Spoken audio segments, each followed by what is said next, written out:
last talk to introduce the final talk, because I know what you're all thinking now. We've heard all the mad scientists and the nice theory, but we're in the real world and we're in the business of making money. Now, the last speaker, Professor, CEO, John Launchbury, has been running his own company for about 10 years now, and actually doing money, making money in a fairly advanced niche. And he's here to tell us a story about his company and also give us a little information about something that I have this nagging feeling that we're going to have to learn a lot about, and that's high assurance software. So, and after this, we will have a little panel, and you get to ask the really tricky questions. Sounds ominous. Okay, good afternoon.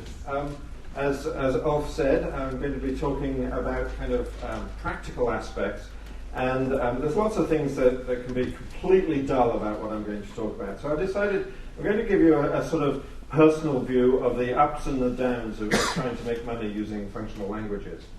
So what we're going to do is actually look at this company that's called Galois. We started out with a different name. We started out being called Galois Connections. And those of you who are mathematicians might know a Galois connection is a mathematical structure. We thought this was a really cute name for our company. The trouble is, people who had no mathematical background would ask me, so is your company Galois Connections? Is that a dating agency?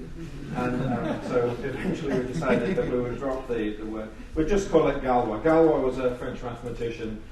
He did a lot of the mathematics that's the foundation of cryptography, which is an area that we were doing some work in. So I'm going to give you a bit of a history of the first few years of the ups and the downs, look at some technology that we're currently engaged in, and then some views going forward. So it all started out with a few of us at the university saying, this functional programming stuff, it looks really good. I mean, everything that we have tried it on, it was just working tremendously well. And yet I was going to various companies and saying, this is exciting stuff, this is good stuff. And people just weren't taking it up, and I didn't understand why. And I thought, well, if other people aren't making money with this, well, I'll make money with this. And so we started out with this idea. We have a functional language, we can program, we'll go out and solve the world's problems and make lots of money. And so we very much had a service focus that we will build software for other people, and we decided to focus, in particular, on government and local industry for places to find our customers. So this was our great idea. Well, when you're making a business out of anything, and in particular when you're making a business out of functional languages, the first thing we thought is what we'd like to do is build cool things, and then we'll find people to sell these cool things. Well, it turns out, someone was saying the other day to me that, business, in fact it was earlier today, Thomas was saying, in any new business you make the same mistakes that everyone else makes. Well, this was our first mistake. It's not about that. It's about sales. That is the business. Find out what people want and then build it. It's completely the other way around, of course. And so the first thing we had to learn as a bunch of technologists is that even if we were in a technology company, we've got to think about what is it that the market wants, what's the right technology to build, so that the people who are actually are selling it can sell it. So that shifted our perspective a lot. And so one of the companies that we found who wanted us to build something for them was a company that made automated test equipment. Now, automated test equipment, certainly in those days, I'm not sure how much it's moved on. It was a Sunbox that they had, which had this great big device on the front, and a chip got plugged into this device, and it zapped it with signals and read all these signals, and then ran programs all over the signal output. And so this particular company had been selling a line of chip testers, and they had been stuck in a legacy problem with these chip testers. And in that the customers who bought their machines from them would write their own test programs, and because it had been backwards compatible for 10 years, the technology, the software for the test programs was so out of date. I mean, it was Kernighan and Ritchie C with all of the horribleness of the preprocessor that would go on there. a ton of things like this. And they wanted to upgrade to the modern world. This was about 2002, something like that, which was ANSI C. This was their dream, that they wanted to be able to upgrade to ANSI C. And Solaris rather than Sonos and things like that. So there was a whole ton of code cleaning on these programs that they didn't even get to see. You see, the chip testing company would sell a machine, and the people who used the machine would write the code. And they wanted to put a new machine in there, which was not backwards compatible, and yet have those old programs somehow translated so that they would work on the new machine. So if they didn't have an upgrade path, they were afraid that at that point, people who had written all these test programs would say, well, maybe I should just look at the competition. If I've got to rewrite my test programs, maybe I should look at the other machines. So they needed to translate these programs that they hadn't seen, they weren't going to see, because the test programs contain intellectual property. They tell you a lot about how different pieces of hardware work. And the people who bought the chip testing machines wouldn't trust the chip testing company with that kind of thing. So the testing code that they never saw contained IP. And then there's this other challenge that what they wanted to do was they wanted to automatically upgrade these programs they've never seen, but keep them with the same look and feel that they had. And so they literally had been wrestling with this problem for many years. They didn't know a way forward. And the kind of thing that they needed to do, I'm not going to run through this, but just give you a sense that there was just a ton of kind of cleanup going on. Let's pick out some examples. Change return statements for functions that now return void. There were various type changes of equivalences. I mean, it's everything that you might imagine. If you've got code written in Kernighan and Ritchie C with the old C preprocessor that would actually do odd things with lexemes. So they had things like NM for nanometer was a macro. So if I wrote 2.9 NM, it would convert that into 2.9 times 10 to the minus 9. It was those sorts of things were going on. And they wanted not only to be able to translate this stuff so that it worked with ANSI C, but it should look the same. So you'd have to do it pre-processed, if you know what I mean. And then one of the delicate things was that the old code used to use arrays to refer to the connection lists, which pins are being fired, which pins are getting signals from, and so on. And so there would be code like this, which was explicitly using arrays. And they wanted to then change that. So we'd have to discover all of this code and change it into code that was going to use an API so that you'd actually use something more efficient. And the trouble is that sometimes arrays are used as arrays, and other times, as Freud would say, an array is just an array. And so we had to figure out when are arrays these connection lists and when are they just arrays. And so that was stuff that we put in our program. So here's an example of code before and code after. I'll just flip back. You just see a few little changes where our translator would go in and figure out exactly what needs to go on. Here's another example. Here's code before and here's code after. And you see what we really tried to do was find what is the minimum necessary change on this code to make it work on the thing before and the thing afterwards. And so then we had the challenge. We're a new company. We're all excited.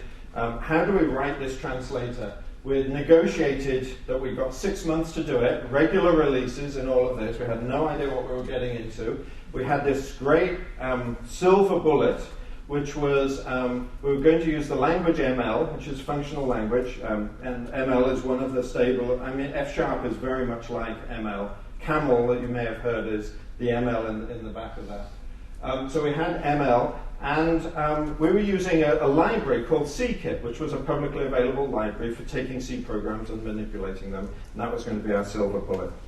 And so we started writing this, started doing this code. And I remember, I think it was probably the third release, we actually managed every code release on the day it was due. And I took the code release to the client, and remember walking back from the client, and he was saying, you guys just amaze me. You must have project management down to a fine art, because you're able just to deliver like clockwork. And that very day, driving there, I've been thinking, we really need to get some project management into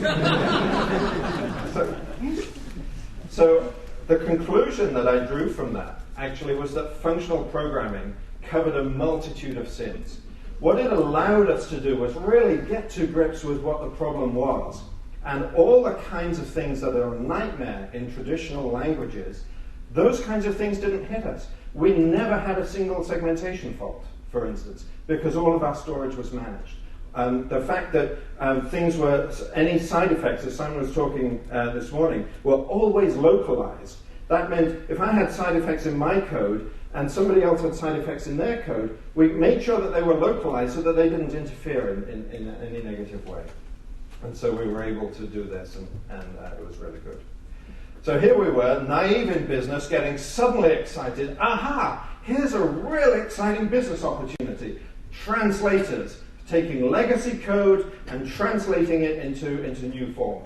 And so there was the automated test equipment market that was there, and it was really exciting. But what about all this business legacy code, stuff that was written in COBOL, or there's a domain-specific language for COBOL things called Ideal, and we could take this and we could translate it, we could maybe automatically webify it, or things like that. We were just really excited. And so we built some demos. We built a COBOL parser and interpreter, and I tell you that is a nightmare.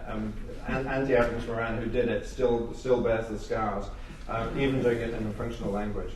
And we even went as far as aligning with channel partners and doing all the right kind of business. And so here's some figures. This was our expense line over the life of the company as we were going, and then here's our revenue line over the life of the company. And you'll notice that there's a rather unfortunate aspect about this. What you care about, of course, is the difference between these integrated over time. That is the area between the lines. And the positive area between this line is approximately the same as the negative area between this line, which meant that by this point we were essentially bankrupt. And as I say, this is kind of an unfortunate situation to be in. And we learned deeply a lesson from this, which was keep the blue line above the red line. Turned out to be a very important lesson to learn. And that lesson is still with us today. See, the problem was that even though we still had the same number of people and in fact had slightly expanded, we were not getting the sales that we had hoped for. And so we had to stop and think, what went wrong? Why weren't we getting the sales that we expected? And the problem was we'd got so excited by the technology again, we'd lost that principle that it's all about what the customer, what the end user wants. So we didn't read the market properly was one of the problems. See, we had this really exciting tool and these exciting ideas, and we'd go to somebody and we'd say, look, this is so exciting. And the person would say, I see that it's exciting.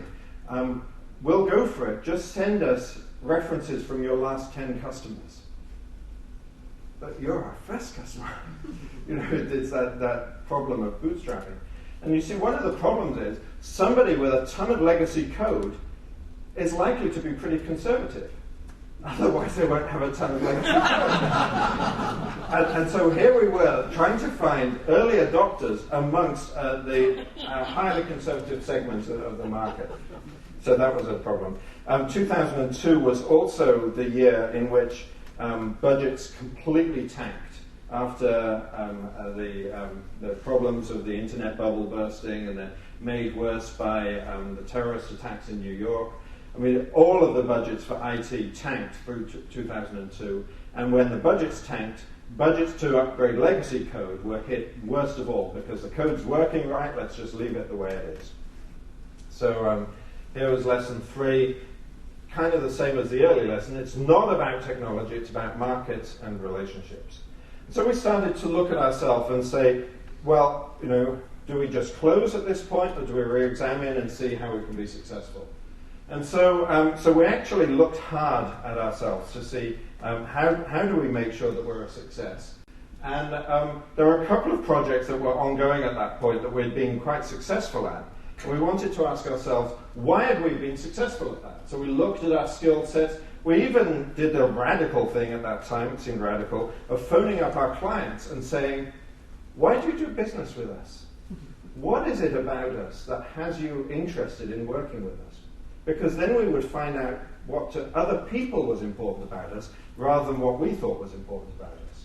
And so we synthesized all of this information, and then we said, okay, we're now going to brand ourselves in the following way. And we discovered that it was our ability and our desire to think in terms of the underlying meaning of things, which is what got a lot of people excited about what we did. And that's what led us to the notion of high assurance and high assurance software.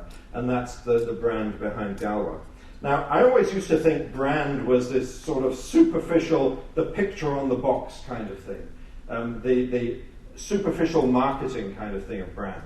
And I couldn't have been more wrong. Fundamentally, brand is what do you think about when you think of that product. So if you think about what's the Starbucks brand, it's actually not the green sign with the whatever woman it is on there. That's just a logo which sort of provokes brand thinking. When you're thinking about Starbucks, you're thinking about your favorite coffee that you have there. Or it's something about the consistency, that when you go and get your particular macchiato or whatever, it's going to be the same. You're going to be able to rely on it. And that's fundamentally what brand is. It gives you confidence that when you buy that product, it will have a certain kind of characteristic that you expect from it. And so we looked at ourselves, and we learned this lesson here, that if you don't know who you are, then neither does anybody else. And that's actually a deep lesson too. If you think, well, we're a bit of this and a bit of that and a bit of the other, and then you ask people, what do you think they are? They'll say, well, I don't really know. They seem to sort of do a little bit of everything, and I wouldn't know when to go to them and when not to go to them. You see, the challenge is that if we stayed with the way that we were, which is we can do anything, which is kind of how we felt about ourselves, then that's almost the same as saying we do nothing, because we've got to go and make the sale from ground zero every time. But if instead we build within a market niche, we build a sense that we're good at this kind of thing, when somebody has that kind of problem, they'll think, Galwa, I should go talk to those guys. And so it turns out that by narrowing, by focusing, you can be a lot more effective. So, what do we mean by high assurance software? What was the kind of message that we started to give by it? And the analogy I always give is that of building bridges. That in the old days when we built bridges, our ancestors, what we'd do is we'd build scaffolding, and then we'd put the blocks around the scaffolding, and then when we think the blocks are all together, we start taking the scaffolding away, and then patch up any bits that fall down. That's kind of the way we build software, right? We essentially build sort of scaffolding around it, we put the software there, and then we try and take the scaffolding down and see if the software still works. Well, moving to suspension bridges, you can't possibly build suspension bridges that way. Instead, what you do is you have a mathematics for the software, you have a model, for the bridge, you have a mathematics for the bridge, you have a model for the bridge, which allows you to study the design of the bridge before you've even cast a single bit of concrete. And you study that design with forces, stresses and strains, all these kinds of things, to find out whether you believe that the bridge will stay up or not. And then you discover a new failure mode, like this is the Tacoma Narrows Bridge just 100 miles north of where we are, where suddenly people discovered, it's quite important to look at harmonics as well. And so now you start studying bridges for their harmonic structure. And you do all of this study on the model of the bridge before you ever start building the bridge. And it's only when you know that the model is right that you go ahead and actually build the bridge itself. Well, we're now at the stage when we can start doing this with systems, where we can start building models for systems, we can start studying the way that the system works, we can find out what its failure modes are and what the tendency to fail is, and then, once we've studied it, we know that we've actually now got the design right, then we can move to implementation. So our goal is to see software built with the same diligence and analysis as bridge engineers build bridges. And one of the ways that people have tried in the software industry to bring that diligence is to bring a very structured process to building. But that's actually, in a sense, trying to solve the wrong problem. because you might have a very structured process which ends up building something bad, and that often occurs. So what we want is to be able to have a look at the model and have it speak for itself, have a look at the software, have it speak for itself. And so we use mathematical models, and I'll give you some examples of that. So the other thing we had to decide about ourselves is where do we fit within a kind of market. And we decided that we never really wanted to be a company that existed in a particular market niche. That is, we could become a sort of one product or three product company, and that was our business, and that we would continue to grow doing just that thing, like a dating agency, for example. But we decided that, no, what we want to do is have a particular capability that we applied in lots of vertical markets. And so we see ourselves as working with systems developers who are supplying end users, and working with R&D funding agencies who see a vision of what they want to produce, and that's where we get our money from. That's where the kind of infrastructure that we see ourselves in. So let me give you a couple of examples of the sorts of things that we build in this sort of infrastructure. And the first one is one that we've been doing with the US government. And one of the challenges, in fact both of these are things we've been doing with the US government. One of the challenges that they face is that they have hundreds and hundreds of crypto devices across the US government, I mean actually thousands and thousands of crypto devices that need to be upgraded. And something like 75% of these devices are going to be upgraded in the next 10 years. And they're in all manner of different kinds of products that the US government uses in all manner, from military at one end to Department of Commerce or things like that at the other end. And so the validation and the verification of crypto implementations is critical. Within very top secret things, they're absolutely working on it. And it's not just the DoD itself, but something like 25% of algorithms submitted for basic validation to the NIST, which is the National Institute of Standards in Technology or something like that, had security flaws. And so this is a problem. So what we were wanting to do is say, how do we address this problem? We're working with the US government to do it. One of the problems is that when you're doing cryptography, you need skills both in mathematics in order to be able to understand the papers that describe the algorithms, and you need skills in computing to be able to implement it. And so we did something along the lines of what Simon was describing, was we developed what's called a domain-specific language for crypto algorithms. And it was, in effect, a cut-down version of the language Haskell, which allowed us to write equations that expressed the crypto algorithm. So what we'd do is we'd read the paper, and then we'd write these equations that came from the paper, and that would be the description of the crypto algorithm. So a typical algorithm like AES, or Randale as it used to be called, or RC6, would typically be about a page, maybe a page and a half of crypto, just describing precisely what this algorithm did. And then you'd be able to run the interpreter and have inputs and outputs, and you'd be able to see what the input-output was. Or more interestingly, you could take a sub-part of it, maybe a key expansion part, and you could give inputs to that and get outputs from that. And so you could generate intermediate test vectors. So what we wanted to do was be able, in the interpreter, be able to develop the description of the algorithm, and then have a whole set of tools that might turn that description, say, just into standalone Java, that somebody could then link to if they're writing Java. Or they might build other models so that they could test to see whether their implementation, perhaps on government-certified hardware, was actually correct. And something that, if any of you are at the hardware thing tomorrow, I'll talk about, is the generation of FPGA code from this very high-level language. So do you notice it's the same kind of picture that Simon had, which is that there's one specification and that it gets used in lots of different ways. And this is turning out to be a really powerful way to look at what's going on.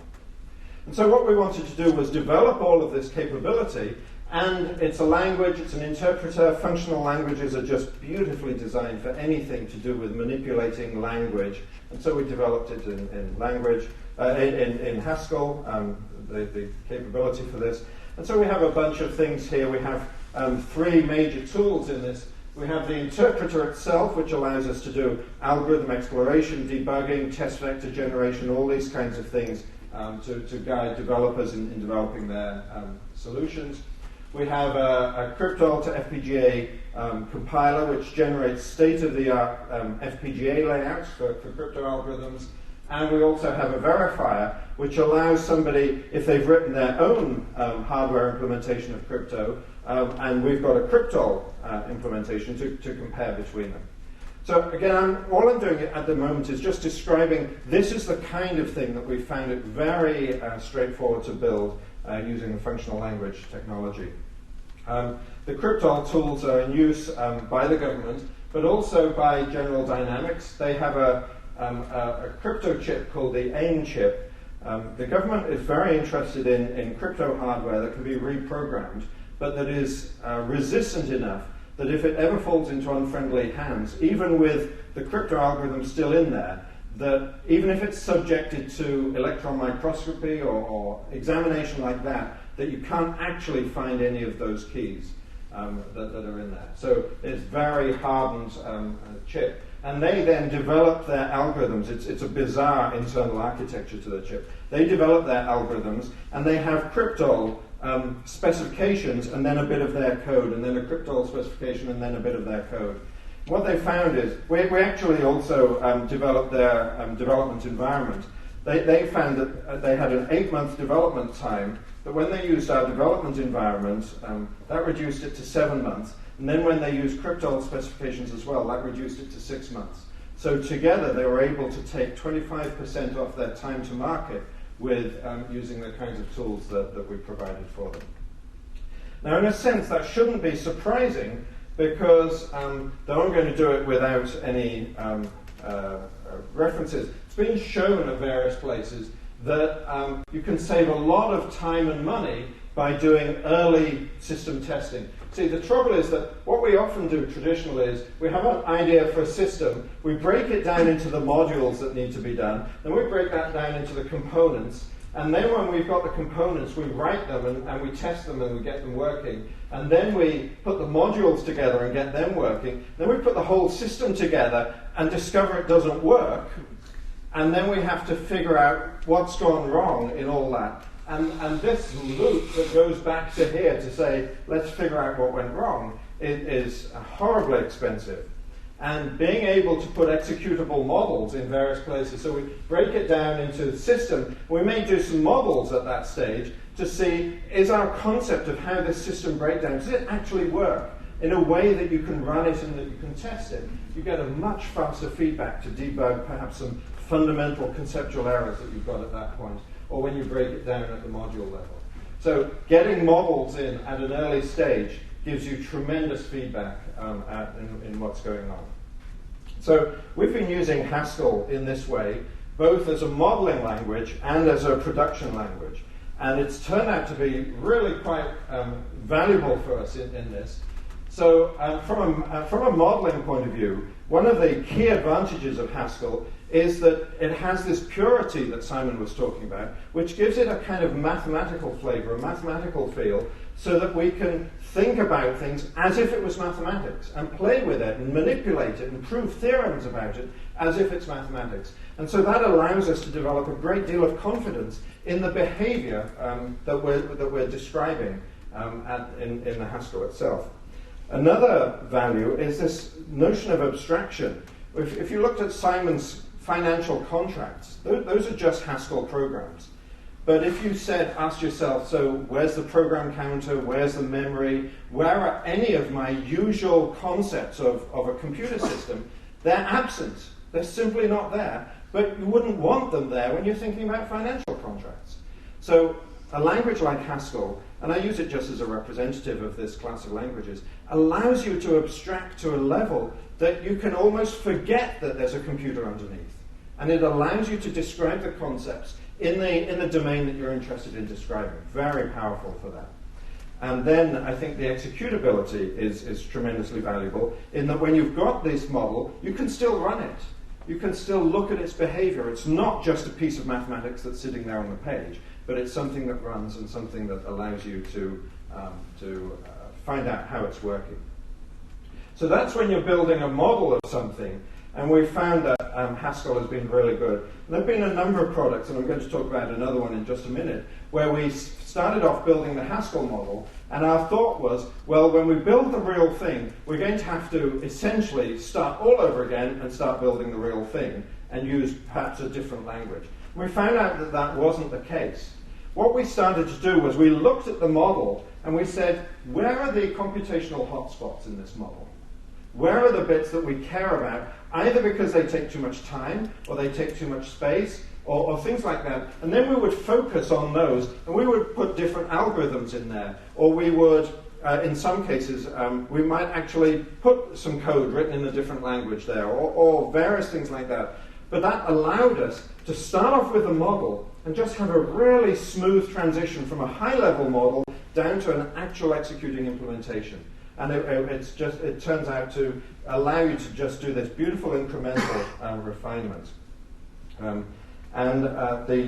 main benefit that we had right from the early days, when we were able to deliver code on time, on schedule, with no project management, is that the code is so much shorter, so much clearer than it is in traditional languages. And you've probably heard that claim a number of times, and you think, yeah, right. But, I mean, it really has held up time and time again. And then I think the last thing is there's so much that's going on that actually allows you to build it up to really quite complex expressions. So, to complex systems. One of the problems with early approaches in formal methods is they were very constraining, very limiting in what you could do. And if you're using something like Haskell, it gives you a flexibility that it's designed for the large-scale system.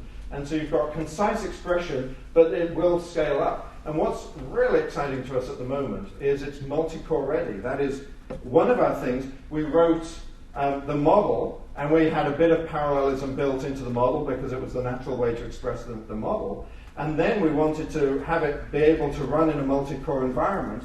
And because of purity again, because we had not assumed that this thing had to come before this, it was tremendously easy to tell Haskell, oh yeah, compile this in such a way that you can run it on 4 cores, run it on 8 cores. It was very smooth progress. So let me tell you about one of other products. The government has many networks, and one way to think about them is it has networks at different classification levels. So it has top secret networks, it has secret networks, and it has unclassified networks. And the reason it has separate networks is that it doesn't trust any standard boxes to be able to hold both top secret and unclassified information at the same time. So I've been into people's offices in the US government where under their desk they'll literally have 3 or 4 different boxes, 3 or 4 different computers that are all plugged into separate networks. And their main mechanism for ensuring that they don't have information leakage from one network to the other is called an air gap. That is, they look to make sure there are no wires going between them, and that's how you stop information leakage. But you can see what the problems with that would be, and they've long needed a way to be able to get information from one level to another level, and lots of ways of doing this are around, but one which there seemed to be a niche for, and the Navy were really interested in this, was how do I, if I'm on a secret network, how do I get hold of some unclassified information and be able to look at it when I'm at the secret network and be able to manipulate it? And so what we developed was a network file server with read down. So the idea of this is going to be connected to multiple networks at different classification levels. And it's going to be just like a file server. If you've come across WebDAV, that's the interface we're using. It's like HTTP, but it's with read and write interface. And if you're on a high level, you see the high and low stuff all together in an integrated thing. And if you're on the low level, you just see the low stuff. So we wanted to have that functionality. We wanted it to be certifiable by the government right from the start. That is, we were building it with certification in hand. We wanted to be able to take things that other people had done and run on standard hardware. So this is a quick look at where it was. So here's a low network with low users and stuff on the low side. There's a high network with high users and stuff on the high side. They're air-gapped. But now what we want to be able to do is put a box between them and be able to transfer information. And so somebody on the high side can get information on either of these disks, and it's integrated. Someone on the low side only has access to this. And it would be done in a sufficient way that you could absolutely convince a government certifier that there is no information leakage from up here to down here. That was our goal. And so when you look at the internal architecture, this is the internal thing. This is the way we designed it. So let me tell you about a few of the things going on here. The first thing is we used a concept which is really starting to become popular in the government. It's a bit like virtualization, but it's kind of lightweight virtualization, where they use a notion called multiple independent levels of security, MILs. So the idea of a MIL separation kernel is it's got one job, that is to keep things separate that are supposed to be separate. That's its only job. And then any other kind of operating system stuff, you build in user space on top of that. So we were going to build this on top of a MIL separation kernel, and we'd have one component only that was registered that could cross the levels, and that was going to be a block access controller. So we literally have the various disks there and the file systems here, and we have, at the block level, we decide where to route the block requests and get the block requests coming back. So the MILs concept had us separate the architecture into as many single-level things as possible and minimize the number of cross-level things, because those were the ones that would need a great deal of examination. So some of these things we could get off-the-shelf components, say for TCP/IP.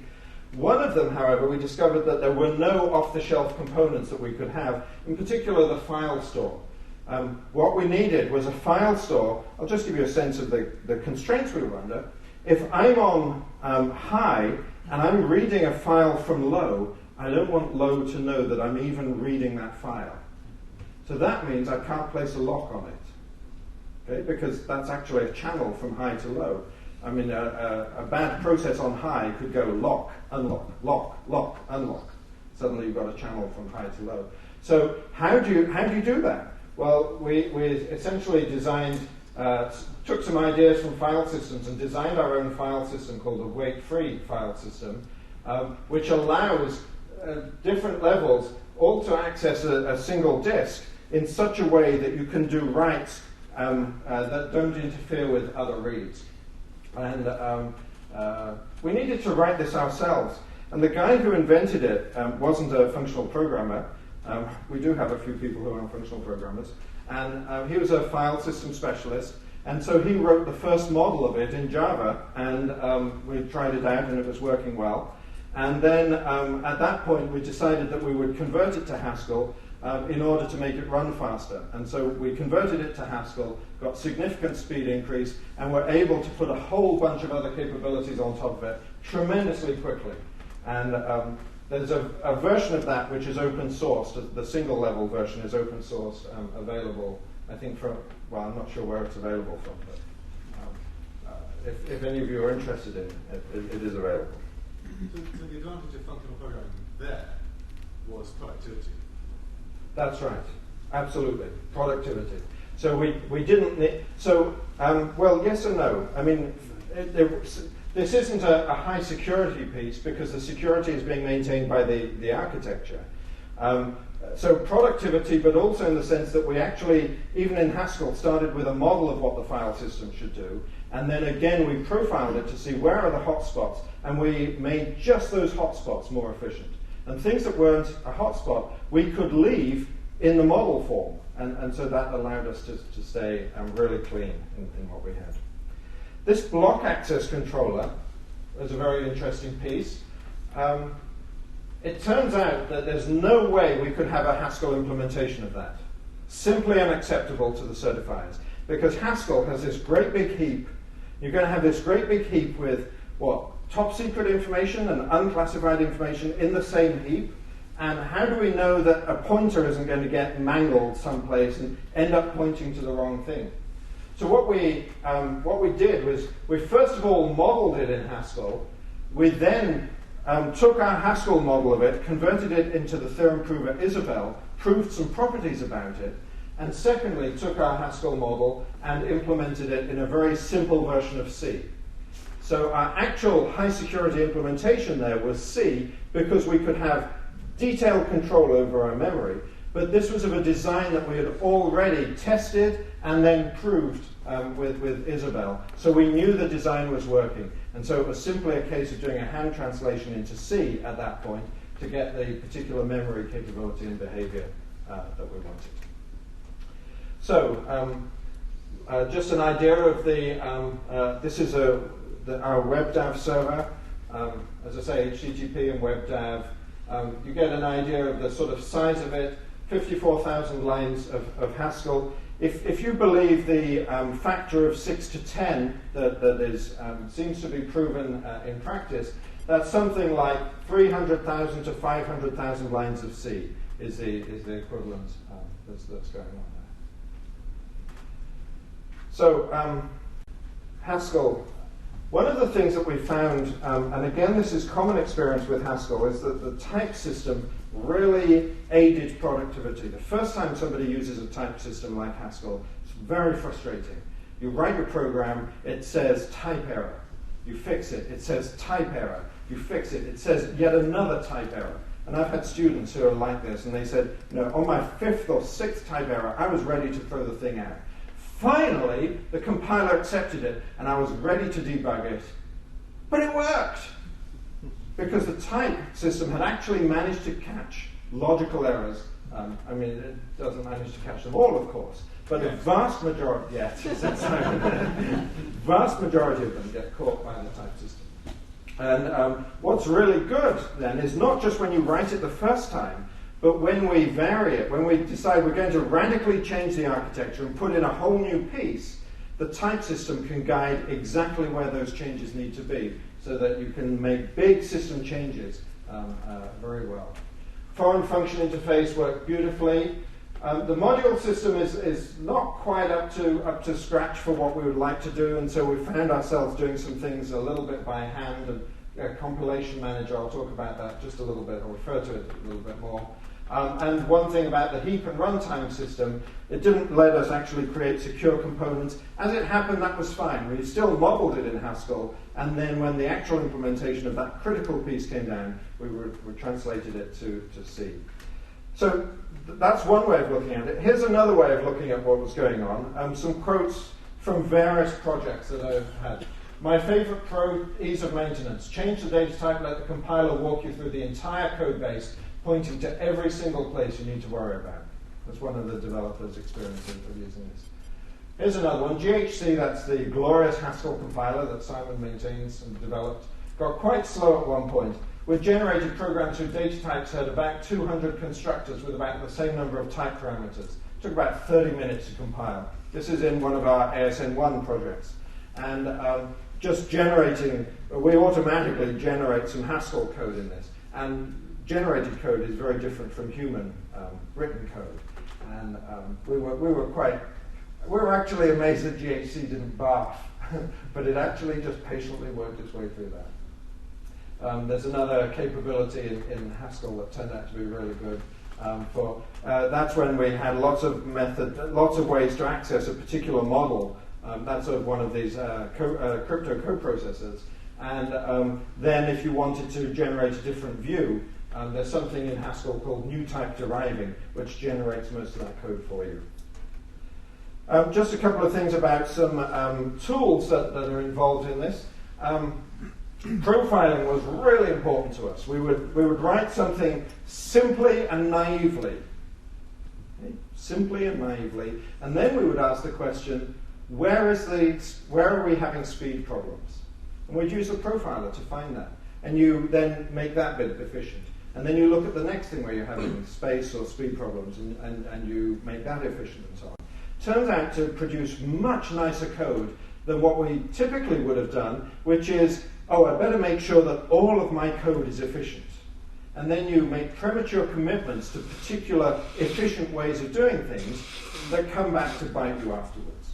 So if you can write your code as naively as possible and then only make the bits that have to be efficient, your code is much more maintainable in our experience. So profiler guided performance improvements. We used a quick check and something called HUnit, and actually something called small check, but I don't know much about those. So I'd like to mention there's a couple of other tools that we use. But John talked about using quick check in the context of Erlang and other programs. There's a version of quick check available native in Haskell that allows you to write it. One of the things that's interesting is you've written a ton of quick check things with all these properties, testing your program. How do you know when you're done? What sense do you have when you're done? And the thing that we're exploring at the moment is program coverage. And so we have a tool which will watch your program to see how much of it is covered by your test cases. Now, program coverage, of course, is nothing new, but normally when you have program coverage, you think, oh, I haven't covered this bit, so let me write a test case specifically to cover this bit. And so when you write test cases in order to get coverage, they're not necessarily very good, because they're just there to get coverage. But if you have to find a new property of your program that tests that part of the code, our hypothesis and our experience is your code coverage means something much more. It means that you've found sufficient properties that have now exercised every part of your code. It's a very interesting way of looking at it. So we have individual programs like this and a dashboard that you can look across your whole program to see how well covered is it.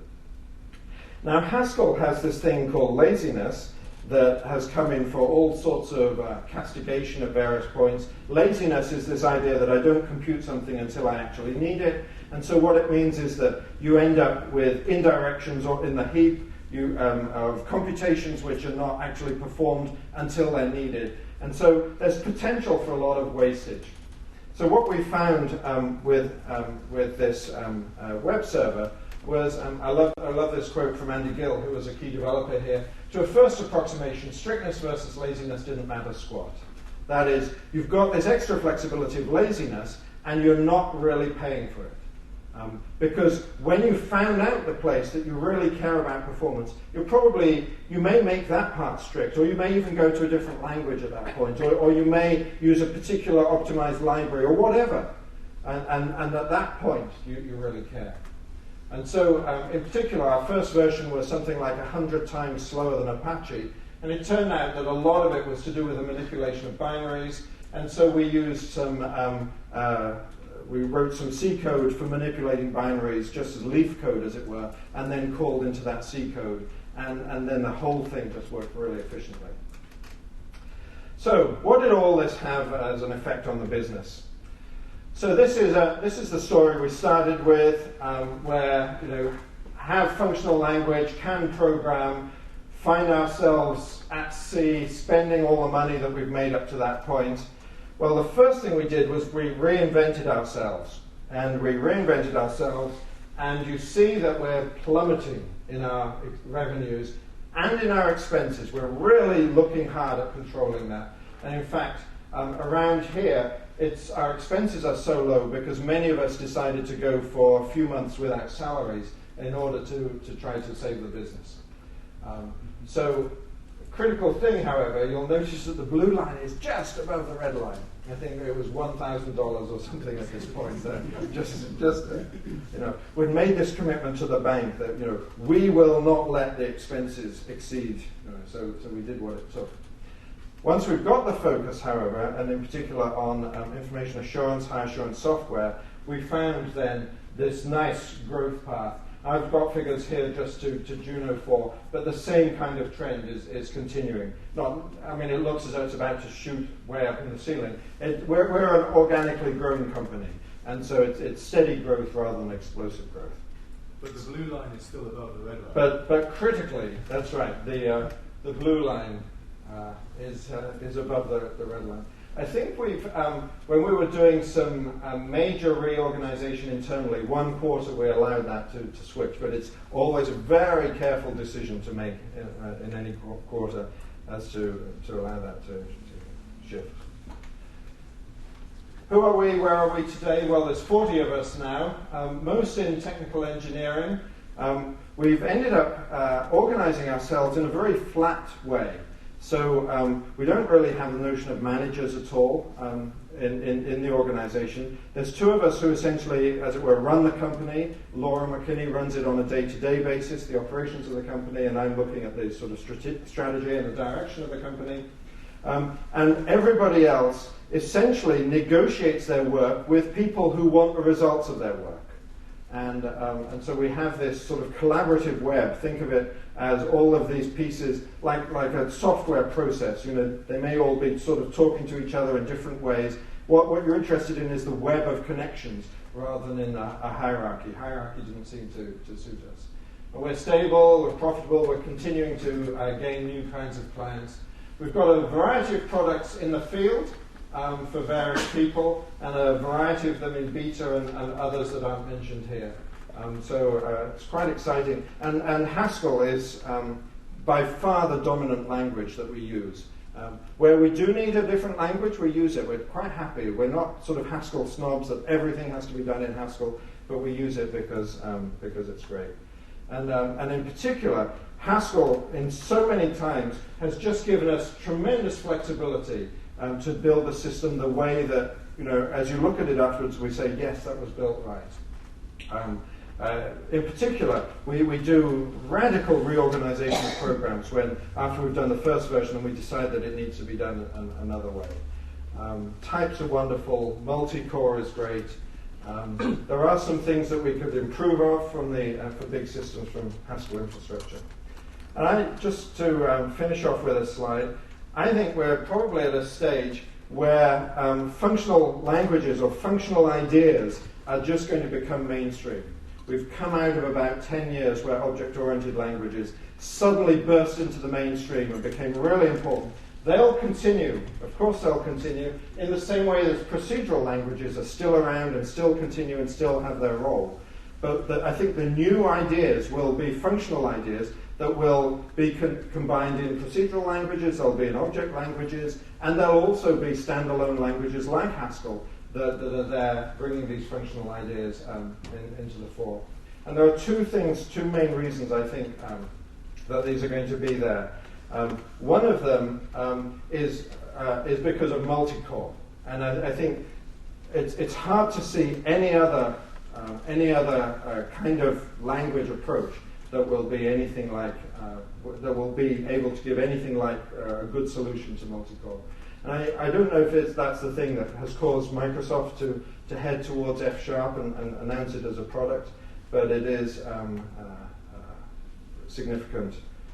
David Fellows, who was CTO of Comcast, said to me a while ago, the future is easy to see, it's just the timing that's hard to get right.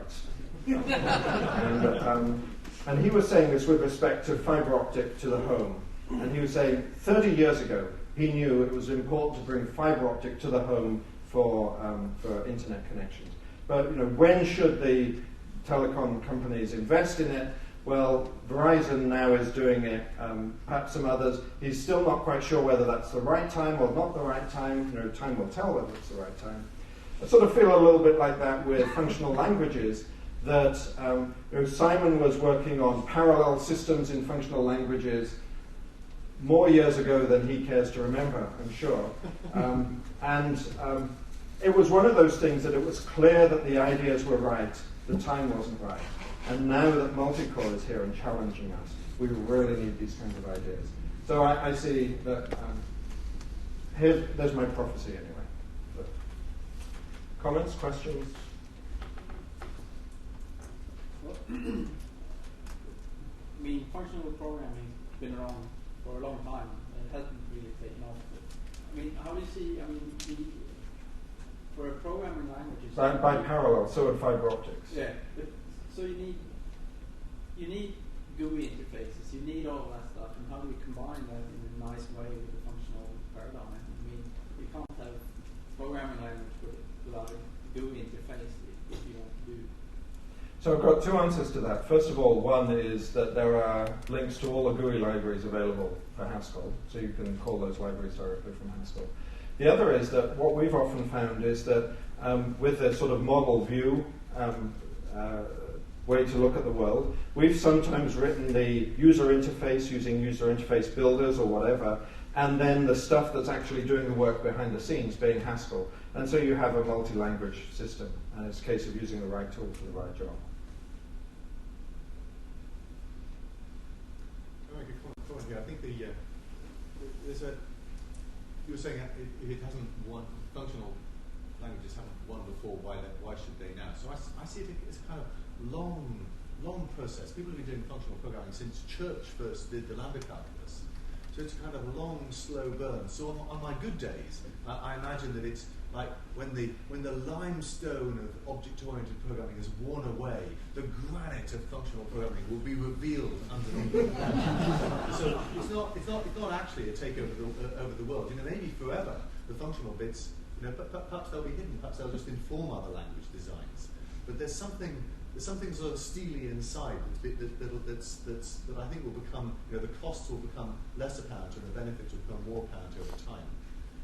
And, but it's not a kind of sudden death take over everything story at all. As indeed, object-oriented languages didn't suddenly take over the rest of the world. It was just a new capability for certain kinds of programs. Yeah. Another, when you want to do functional programming, it takes a completely different way of thinking than procedural and object-oriented. And I find that people in general, you have to really study functional programming to do functional programming. You can't just take your ordinary C pattern and let it do functional programming. It doesn't work that way. So I think I agree to a large extent with what you're saying. A couple of comments. First of all, I think the same is true moving from a procedural language to an object-oriented language. You can't think procedurally when you're writing an object-oriented language. You really have to be into the idea of what is a visitor pattern, what is this way of thinking. So we're already used to those kinds of. Sorry, can I disagree? I have taught Erlang to about 400 people. Last week I was in Chicago teaching it to 40 people, and I said at the end, is it difficult? As I said, no, that's not difficult. It's different. Right. It's not difficult. It's different. Yeah, and if you can program C++ templates, if you can program Perl, then tell me that Haskell is difficult. You must be really smart if you can understand C++ templates.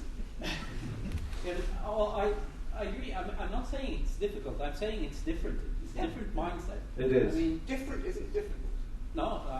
And so indeed, it's important not to imagine that.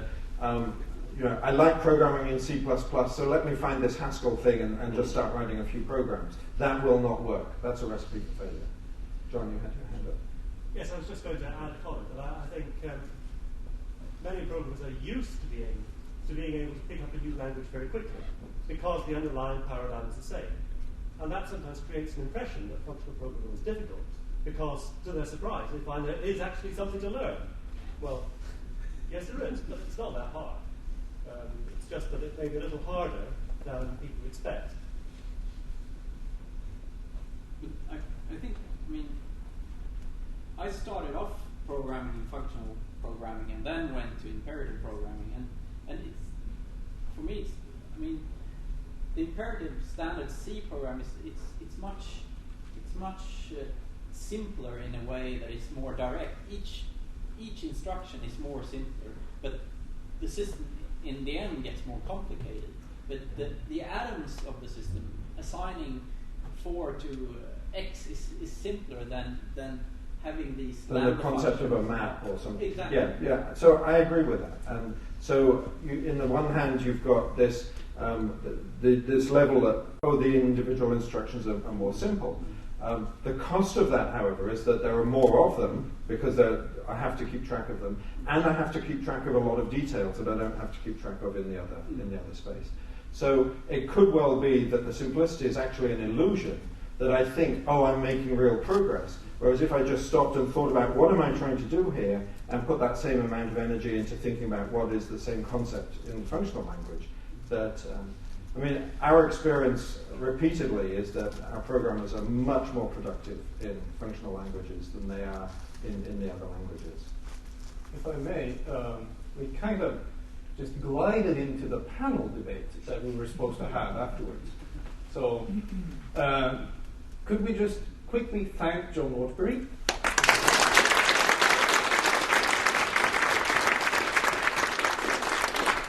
And then we will bring some chairs up so that John and the others, especially John since he's not sitting already, can sit.